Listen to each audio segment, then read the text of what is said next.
Next slide.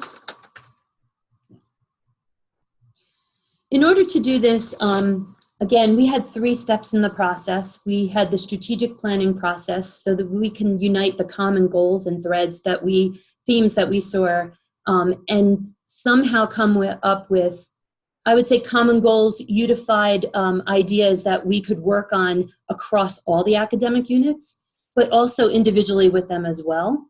And then we met regularly with them throughout the year. I meet with them all the time. I meet with the deans. Sometimes I meet with designated staff within the area on special projects. We continue to make sure we stay up to date with their priorities, and as things change, we adjust. And then again, we monitor throughout the year. We give them progress reports. But we built a fluid plan that could definitely shift with their needs. And that, I think, is key to this, is being able to shift to the user's needs, as well as trying to make sure that we have the resources available to do that kind of shifting. So this is an example of what we gave out to each area. The College of Business, we took a goal of theirs and we turned it into an IT project, and how we were going to measure that. So we had measurable outcomes, and they agreed upon all of this. So that was the key to this, making sure that what we said we were going to do, they agreed upon, and then that we did fulfill it. This document, this slide shows how we aligned every single initiative or project with that area to our strategic goals, the university strategic goals, and the academic unit strategic plan. So they understand this because we have 4 directions in the university strategic goals. IT has 1 to 10, and then each unit had their own numbering. And so a TP1 is a transformative project 2 or 1. So again, this was very much to tailor to them to see how we could work with them specifically on their goals, but we also were able to explain to them how they're mapping back to our goals and the university's goals, which was really huge. I think a lot of the units hadn't looked at each other's plans. I think a lot of people haven't interacted in that way in the past. So to see this in this kind of format was really eye-opening for a lot of people. And we got a lot of good feedback. So the next thing was, obviously my role was created by IT. I was in an academic unit that my team got moved into IT. And so my role has been to keep these partnerships going, unite at the strategic level, but also then operationalize. So I'm working obviously strategically, but then operationally with various amounts, multiple amounts of people across campus. The other thing is we created an IT campus partnerships department. So we're the customer service department, completely focused on the customer support and the business relationships that support all the academic units and non-academic units. So collaboration through relationships has been key to what we do and my role. And so we focus on IT becoming the go-to campus partner, which I have to say many people were surprised that IT is the go-to partner, right? A lot of times we're not that looked at that at an institution. But now they're coming to us and asking us questions, even if it's something that we might not be able to do, but maybe how we can partner with them to get other people involved in some of their projects and initiatives. We built really good relationships through good customer service. We identified areas for collaboration and resource sharing. So we've tried to consolidate like site-wide licenses. We found that many of the academic units were individually purchasing license packages for their area, but as a university, if we purchased them as a whole, we're getting bigger discounts and more people would have access to that. Units weren't collaborating this way before here, so this was key to this. And then again, those common good projects that would benefit all, that maybe one unit was pushing forward and then getting the backing from IT and all these other units. And then again, continuing to enhance our relationships and provide support and sustaining these relationships through communication. Communication is key to all of this. And I think the biggest part is even when things don't go well, we have to communicate. Strong proponent, making sure they know when we know we made a mistake or we didn't fulfill the needs that they needed in a timely fashion, whatever it might be, having that communication, it goes a long way. And then the last piece of this that we really worked on is the business relationship management and what that looked like for our team. I mean, we took individuals that were hired as support specialists, traditional tech specialists, and now have them in the units acting as our relationship managers. You know, there were some skills that maybe some of them had or didn't have that we've tried to enhance through training. But overall, they just need to be strong communicators. They need to understand they have to have a customer service focus, and they need to collaborate. But they've also all become, in their own way, project managers. So we have a PMO office that we filter our projects through, but they're the liaison a lot of times between, is it a project or isn't it a project? Could it be solved in a different way without turning it into a larger project? And they become strategic thinkers for us out in the units, which is really key to this. So they've become the go-to person in each area for us. So if you're in the College of Business, you know who your person is.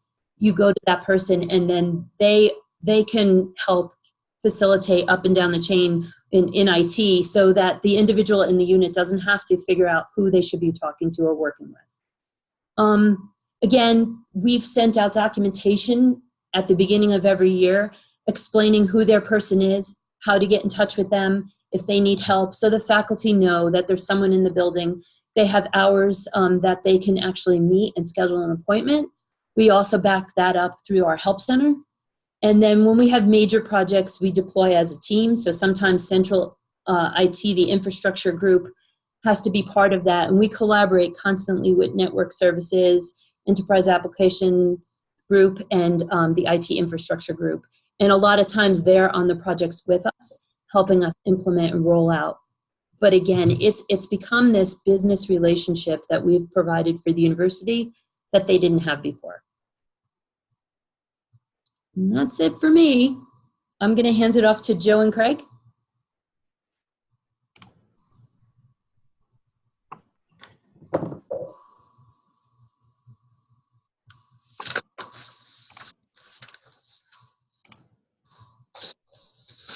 Thank you, Teresa. So I'm Joe Alcala. I'm the Director of IT Services with the University of Central Florida IT. And I just want to give everybody a quick, brief background on UCF. We were founded in June of 1963. As of fall of 2018, we had just over 68,500 students. We haven't quite completed the fall enrollment process yet. We'll probably find our numbers here later in the month, or next month, excuse me. We have just over 13,000 faculty and staff, with 13 colleges offering 224 degree programs. Our downtown campus just opened on Monday officially for classes. It was a partnership between UCF and Valencia State College, one of our state colleges here in the Orlando area. We also have a medical campus just south of Orlando. If anybody's ever flown into OIA from the south, you've gone directly over our College of Medicine.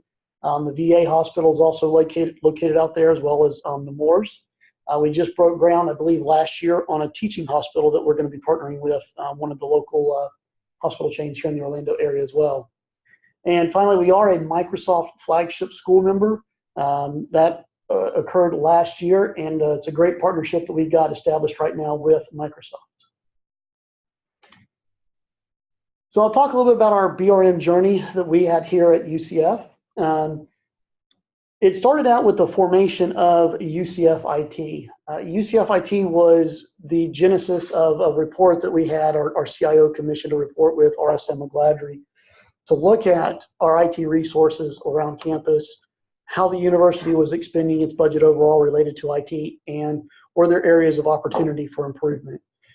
As a result of the study, there was an initial cohort of 5 colleges and 1 division, plus our central IT organization that fell under the CIO. We were formed on January 1st of 2016 as a new unit, and we're moving forward, progressing forward since then.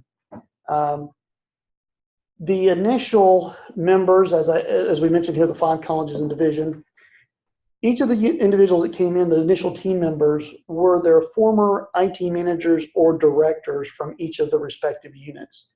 And during our transition, these team members were charged with helping to establish the new organization. What would it look like? What services would we offer?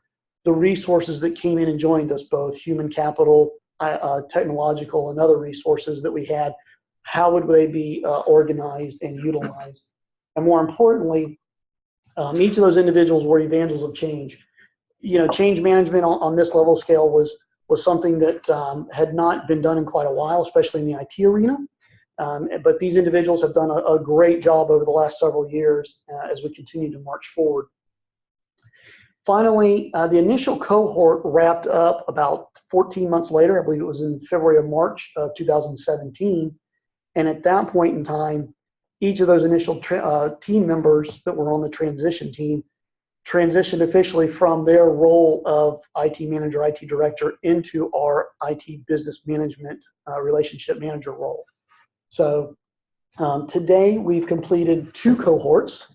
The initial cohort was, like I said, 5 colleges, 1 division. The second cohort consisted of, I believe, 2 academic units and 4 administrative units. And of that second cohort, we gained 1 additional BRM. Today, we have 6 BRMs on the team. One of those BRMs that was in the initial cohort actually transitioned into a new role that stood up our support center for UCF IT. So I'll talk a little bit more about the individuals that came in from the units that started out as the former IT managers and directors and came in as our initial BRMs.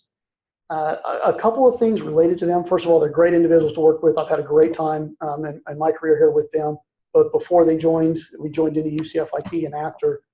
But some of the major benefits that we received from having those individuals come in together from the respective units is, obviously, they've got a great in-depth knowledge of the unit, what its mission, its vision, its goals. They have great relationships with the former deans or the current deans and associate and assistant deans in those respective areas, which obviously led to an understanding of how the decision-making process happens in each of those respective units. Additionally, they were able to make an immediate impact. Obviously, the learning curve wasn't there because they had come from those units and really understood them inside and out. However, that has presented some challenges.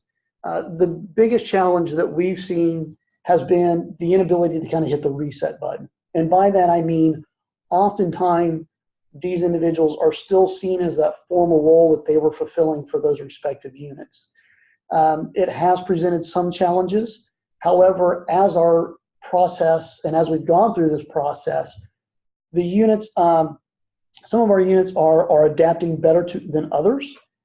We've had some great success in some of our administrative units that have taken to the role, but some of our academic units, we're still working through that process with them and making the necessary changes. But overall, it's been a great journey that we've had to date. And like I said, these individuals have been great to work with.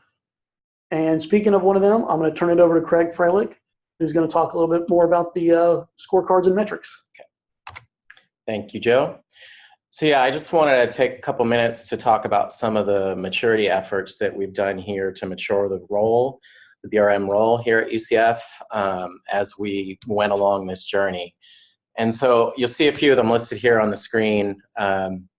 Really, one of the first things that we did is we wanted to make sure that those of us that were transitioning into the BRM role understood what it was to be a BRM. We had common terms and language and whatnot. So we made sure everybody went through the BRM certification class. And we all, -1, we have 1 left that's working on their certification, but we all have received our BRMP certifications. And I think that was a really important step to get us familiar with the role and how we would transition from our old operational roles into this new BRM role. One of the other things that we did was we are members of the BRM Institute, and they have a resource called the BRM Playbook, which really is a great resource for how you can mature your BRM function and capabilities inside an organization. So what we've been doing with that, and this is kind of an ongoing thing, is we typically meet twice a week as a group, And one meeting is kind of operationally focused, where we talk about things that are going on, new idea documents, requests that have come in, things that we need to do, from an operations perspective. And the other meeting is typically focused on strategy. And in that meeting, a lot of times we'll pick a section of the playbook and we'll have reviewed it ahead of time and have some discussions about how it applies to us, what are the things that we can use out of it to mature our function inside of UCF IT. And it's really been a great exercise. We've had some really good discussions. What we did was sort of set up kind of a Kanban board to put ideas in it that come out of those discussions, so we don't lose track of things that we know we want to eventually work on. Obviously, we've had a lot of good discussions, and we can't tackle all of it at once, so we don't want to lose track of that stuff. So that's been something that's been really helpful for us. One of the other things we did initially as part of the rollout of the function was we traveled around and did these BRM roadshows. And what those were is, for each of the units that moved into UCF IT, we went out and met with the leadership of those units. And so it consisted of our AVP of UCF IT and the BRM for the respective area meeting with leadership in the respective college or administrative unit, whichever it was, to talk about the role and how our role would be transitioning from that operational IT director that they were used to this new BRM role, and what the goals were, and how we wanted to start building on that relationship. And I think that was really important to sort of, Joe talked about having to reset that, hit the reset button, which has worked in some areas and not in others, but I think that was an important step to moving in that direction. One of the other things we did as far as an education perspective was we invited all of the leadership from the respective areas, and even areas that weren't in part of UCF IT yet, to attend a BRM executive brief webinar that we also attended. And then we set time afterwards to have some discussions about the BRM role and what it meant at UCF. So I think that was also an important part of our journey. And lastly, and Joe, you can flip to the next slide. I want to talk a little bit about the unit scorecards and metrics that we've done. So one of the things that we found early on was we needed a way to kind of quantify some of the things that we were doing and the efforts that UCF IT was doing overall in terms of each of the divisions. One of the promises that we made early on was that we were going to try and maintain the same level of service that the units had before they joined UCF IT and when they each had their own respective IT units.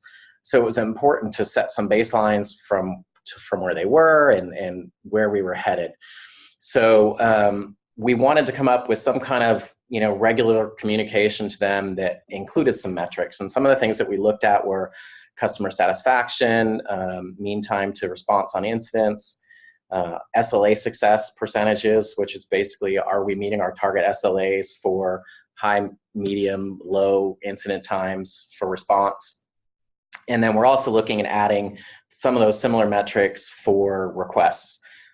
We use ServiceNow, so a lot of this information is coming from there, and our ServiceNow team has leveraged Power BI to provide a lot of these metrics to us.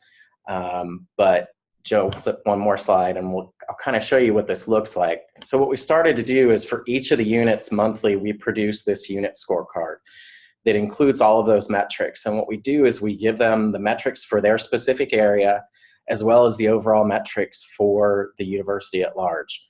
So they can kind of see where their area is faring against the overall metrics for the university and compare it to where they were last month. So they can begin to see trends, whether their service is going up, going down, where they might see trouble spots. And it gives them, just some information that they can reach out to us and talk about if they're having issues. So I think it's been, we've gotten some really good positive feedback on it. And I think it will continue to, look at this and see how we adjust it based off of what the units need to see. One of the other things that we do, and include two other things we include on here. One is just a general items of interest. And we use this to push out any information that might be important coming down the pike. One of the big things we did was we recently transitioned over to Microsoft Teams, and so a lot of the information regarding that was included in here each month for leadership, so they were aware of things that were happening. So it's really used for for bigger efforts and things that we want to get out to them. And then lastly, we give them sort of a snapshot of project updates.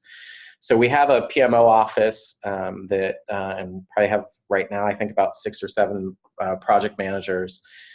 And we use Project Online to track all of our project work. So the BRMs typically will go in each month and pull statuses from the key projects for that unit and give them just a quick snapshot to leadership as to what's happening, any issues we might see, percentage of completion. We typically try and put a value statement in there that was included in the project. So those are all things that we've done to, just get information out on a regular basis to the units and give them something that they can, kind of look and feel at each day or each month as to where we are. And that, I think, wraps it up for me. So I will be passing it over to Colleen.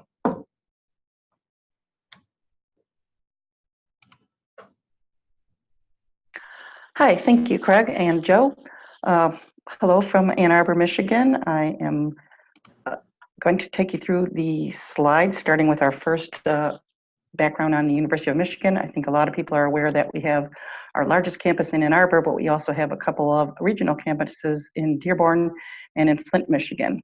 I think the most important thing to note for you is that we are a large public research university, and we also have embedded our medical campus on the same property. So that gives us a lot of additional complexity in terms of compliance and also in terms of relationship management. We have within our 19 schools and colleges, several professional schools, medical, nursing, law, business, and that also is provides some of the challenges for our relationship management.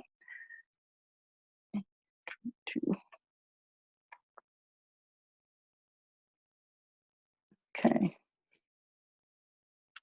Sorry, here's a little bit of the history that we have in terms of our team.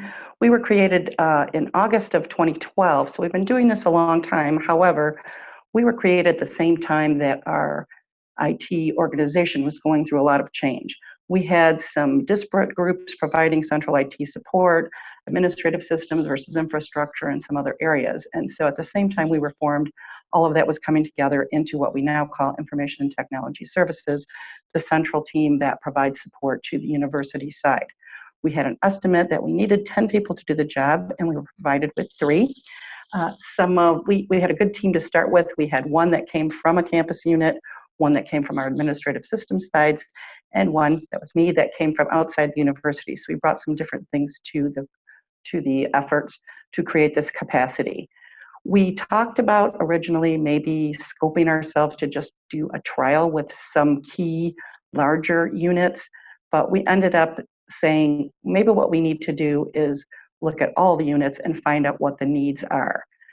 Again, at the same time that our organization was changing, we had a major initiative called My Workspace, which was about bringing desktop support into central IT.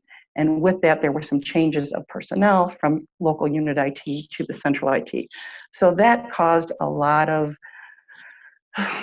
stress on campus, and it created a lot of opportunity for relationships to be really at the forefront of what we were doing. So what we decided to do was kind of get started, see how things were going, and modify as we go, and keep a focus on continuous improvement. So while we were able to do some of the things we wanted to do from the beginning in our early years, the key thing that we did do was provide everyone with a single point of contact. Each campus unit was assigned a customer relationship manager, and they had a single point to go to, which was helpful, I think, as the organization was changing and some of the folks that people were used to going to were no longer there or were in different roles. So that, I think, we did well. We did work with our service owners on consistent service level expectations. I would say that was a mixed bag.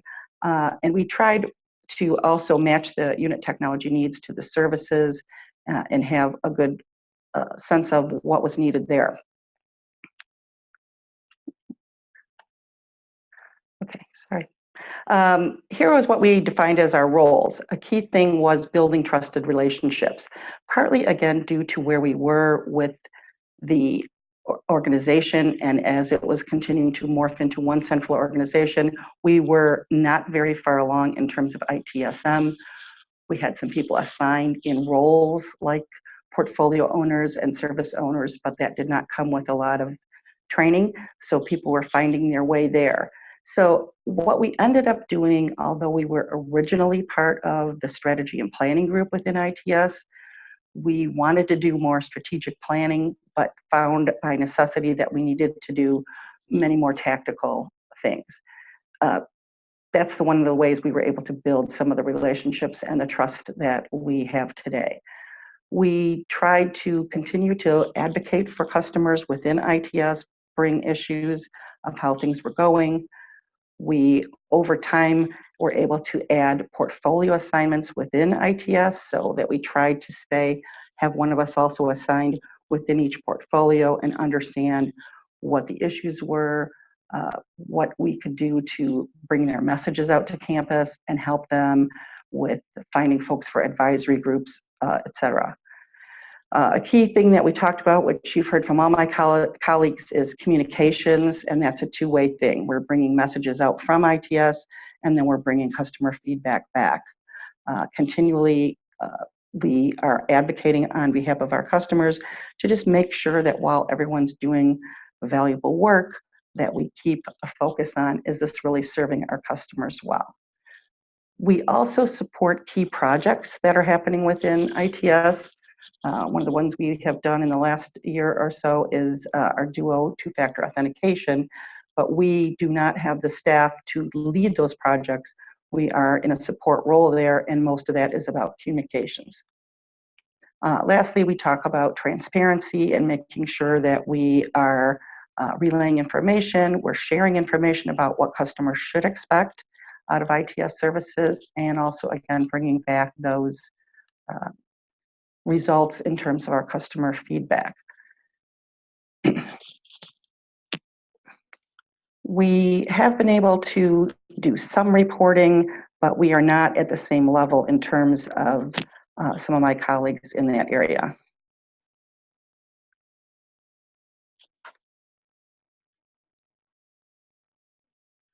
Okay, we have done some customer feedback loops. We have done some focus groups. We've done some surveys over time, and we have also just taken direct feedback from our customers during our regular meetings with them.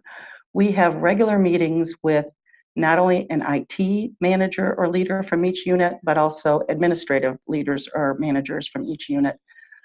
Regular meetings vary a little bit based on the size and scope of the unit, and frankly, how dependent they are on technology. So some units we meet with a few times a year, some we meet with weekly, and in some cases we are positioned with multiple people within some of the larger and complex units.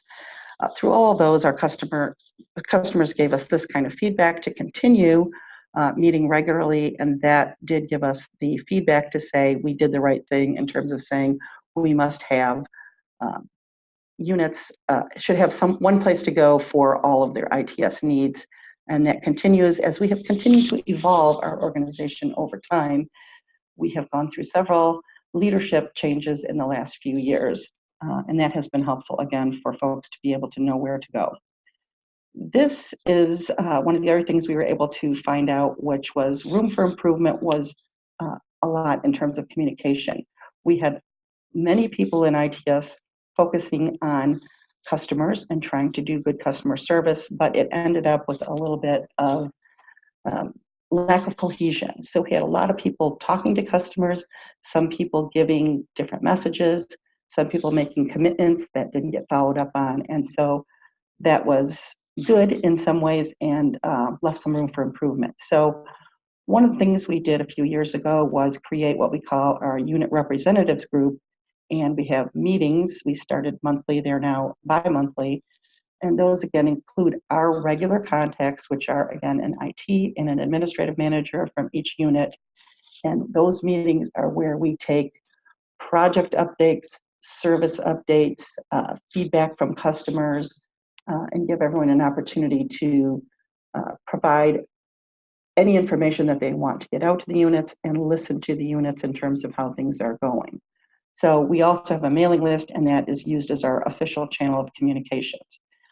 At those meetings, I facilitate the meetings, but bring in many of my colleagues to do the content for those meetings. So we are continuing to evolve as a group. We got a new CIO about a year ago, and that's helping us. Some of the things that we have looked at doing, we have been limited, again, by the size of our team, which is only 2 today because we lost some recently. And one of the things we looked at were doing domain specialization. For example, is it helpful to have someone that's focused on all the health-related units, the medical school, the nursing school, the school of public health, because they have some similar IT issues that they're dealing with? Does it make a difference to have someone kind of focused on all the professional schools, someone focused on a lot of our smaller academic schools, partly because those were some of the ones who lost some of their local IT support to the central group a few years back, and they have some different support needs than our larger units who have some more robust staffs of their own. We have tried, again, with some of the key units to have multiple touch points, make sure that we are meeting the needs in a variety of areas. And we just want to always be available so that if there's anything that they are happy or unhappy with, they have one place to take it to. So we would, again, like to be working a little bit more strategically, but we're doing that as we go. One of the other things we're doing that I think we have gotten a lot of feedback that is helpful to our units is we do what I call brokering, where we take some of the information that we find about what units are doing themselves or with their local IT staffs and share that information across campus. So even if there's an issue, the central IT organization is not always the answer for every one of those situations, but it is helpful for them to understand from each other what's going on. We're not as formalized as some of my colleagues have represented in terms of doing that, but we do that somewhat informally through our customer relations team, as well as those unit representative meetings. We try to have some time for networking at those. And this is kind of a little bit of our future possibilities. This is not an actual representation of where we are, but a little bit aspirational.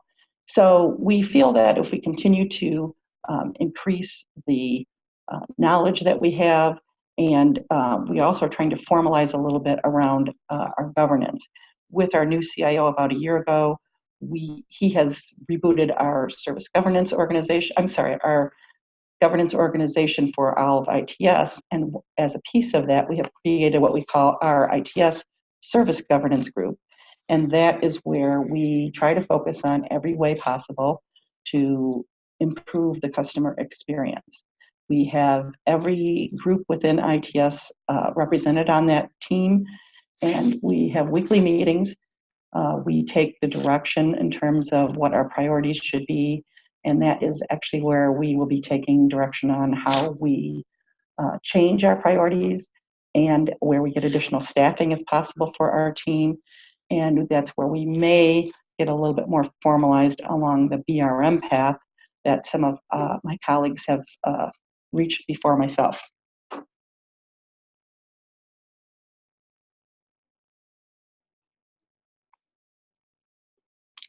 That's all I have. I can turn this over to Mitch for a wrap up.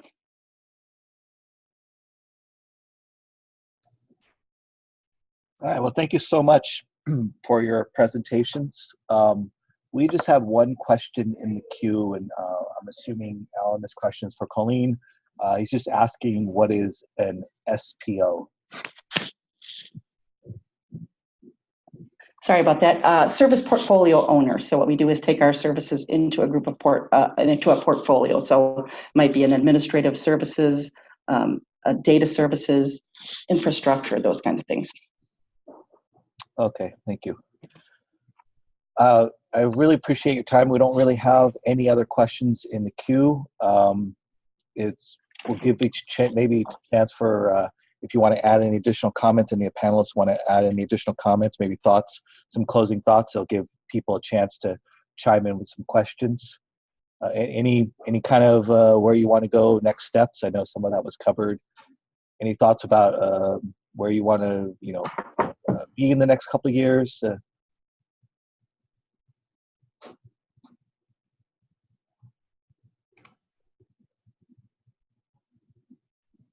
This is Colleen. I will say that one thing, I have just joined this group in the last 6 months or so. I want to say thanks again, especially to Mitch and some of the previous presenters. And so I can say I've learned a lot from being part of this group. And I think that's another great way for myself and all of us to continue to evolve in terms of what are the next stages here, to learn from each other and see what can be applied across universities. No, and absolutely. And I'm really excited about these presentations and just the whole relationship management capability, because if anybody's been reading the new ITIL literature, they've been really big about not just business relationship management, but relationship management with all your key stakeholder groups. So your customers might be the ones buying your service, but it's really more about all of the different relationships you have, including external partners and suppliers. So this is really a hot topic, and one I think more organizations are going to start to embrace as they mature both their BRM and their ITSM processes. So a couple questions just did come in. So someone's asking here, Papa's asking, can you talk some more about the unit reps embedded in Central IT at University of Michigan? So this is questions for you, Colleen. So this is Colleen again. I want to make sure I'm clear about that. We are very different, again, than what some of my colleagues have represented. We do not at all have our unit reps embedded within ITS. We only have them as a partnership. So we have meetings with them. We have them defined as a mailing group, but they remain within their units, and they have that local knowledge and specialization. That just gives us an opportunity to communicate with them as a group and bring them together in some cases to talk about a specific service or priority. So they are not at all embedded within ITS. Thank you for that answer, Colleen. Might suggest too, if any of you are going to EDUCAUSE, take time to say hi to Sherry and the BRM group. I know they're having an open session, so I encourage you to join their session, and obviously join the IT service management open session as well. Alan is asking, how do you define the scope of a service owner's customer relationship responsibilities when you have centralized in your group? And that question's for you, Colleen.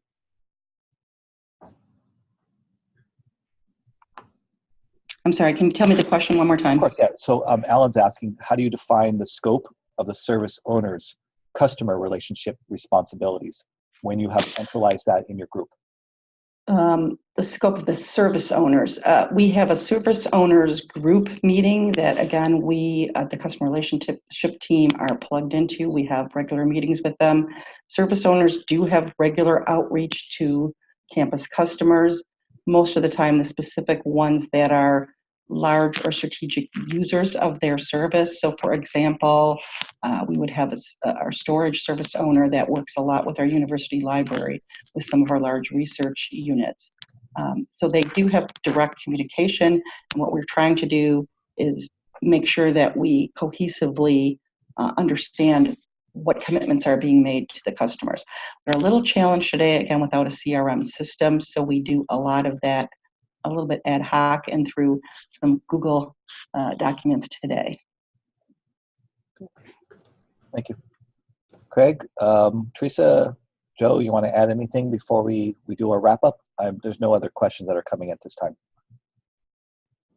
This is Teresa. Again, I'd like to echo what Colleen said. Thank you so much for this. And I'm new to the group as well. And having other individuals out there to have conversations about with us or resources has really been helpful to me, I know, and my team.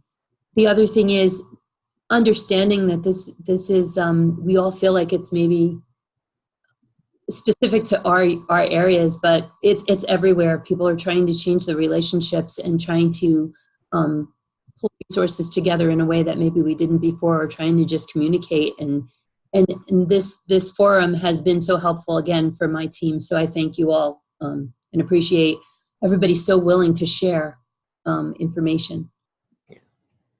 Yeah, that's what I love about this group. All the groups that we partner with, whether it's IT support services, business relationship management, and all the other groups, non-ITSM groups as well, that Todd's been helping us out with.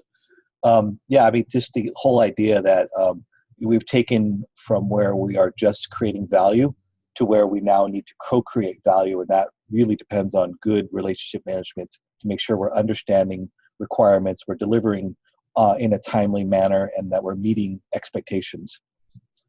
We did kind of end, we received all the questions, so I will do some wrap up here. So thank you, everyone. This concludes the presentation. I'd like to thank the presenters for sharing their time and insight with us today. Please refer to the slide decks if you're looking for the presenters' contact information. They kindly shared it with us. Stay tuned for more exciting events. Refer back to the IT Service Management webpage for all the latest information. We're always looking for new ideas for webinars. I always say, if you got a message, I got a platform. If you have a desire to present, please contact me by sending an email to the ITSM listserv. And if you're not a member, then please consider joining us today. As you can tell, there's a lot of information that's shared, great discussions that are happening all the time, great place to get plugged in. As I mentioned, the transcripts and recordings will be available within 5 business days on the ITSM website. It's a good place to view upcoming events and past recordings. Teresa did answer a question earlier about sending out some documentation, so I'll work with her and maybe other panelists if they have other resources they want to share with the group. I'll include that in the recording that I send out. Again, thank you for joining us today. I know this time's a really busy time for everyone, so thank you for taking time out, and especially thank you to the panelists. Thank you, and have a great day. Take care, everyone.